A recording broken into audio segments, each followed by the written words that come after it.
The German army confronted an intriguing scenario that it had not before experienced in Poland, France, or the Low Countries when it began Operation Barbarossa, the invasion of the Soviet Union, on June 22, 1941. Enemy fighters who are women. The Eastern Front was the site of an ideological struggle between Soviet communism and German National Socialism. Compared to the conflict between the Germans and the British, French, and soldiers in the West, both sides hated each other far more viscerally. Nazi propaganda relentlessly dehumanized the Soviet populace as Slavic subhumans, which resulted in enormous brutality and misery as the Germans moved eastward. Apart from the obvious racial and political animosities, what particularly revolted the Germans was the Red Army's employment of women in battle, which was completely at odds with the Nazi Party's beliefs on the appropriate duties and places for women in society. With a few notable exceptions, military women worked as medics, clerks, drivers, searchlight operators, and other non-frontline positions during the war, which required the Germans to enlist hundreds of thousands of women. Germans did not believe that a woman belonged on the front lines. Contrarily, the Soviet Union saw men and women as fundamentally equal, definitely equal enough for women to carry weapons and engage in combat alongside men in defense of the country. Soviet female soldiers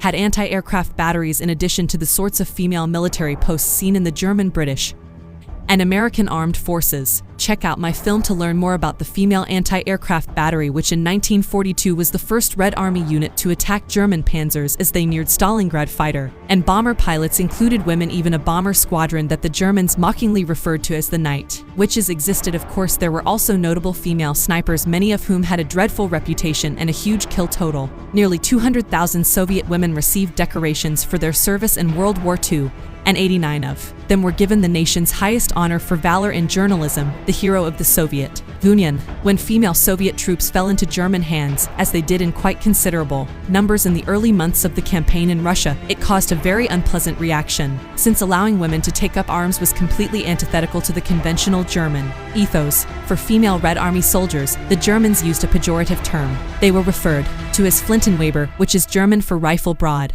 Due to the rapidly shifting and fluid nature of the battlefield in 941,194, many hundreds of thousands of Red Army soldiers, mostly male but with some female soldiers as well, continued fighting behind German lines. Instead of being viewed as women in uniform in the German military mind, they were indicative of the degeneration of communism, and they were the face of evil. Germans had strong opinions about what they referred to as partisans. They were brutally sought out and put to death. The Germans portrayed Soviet female soldiers as degenerates, who were prepared to perpetrate horrific cruelty onto male German soldiers, making them targets for execution as well. The German regular army, which was unhappy that women had penetrated the male military sphere, was speaking, not the Nazis. The Soviet army nurses were the only group of Soviet women who were generally spared by the Germans since they were non-combatants. Field Marshal Gunther von Kluge, in charge of the 4th Army on June 29, 1941, gave the order to kill women in uniform just 7 days into the German invasion. An individual German commander may have continued to give similar unlawful instructions for dealing with Soviet female soldiers after this harsh order was later overturned.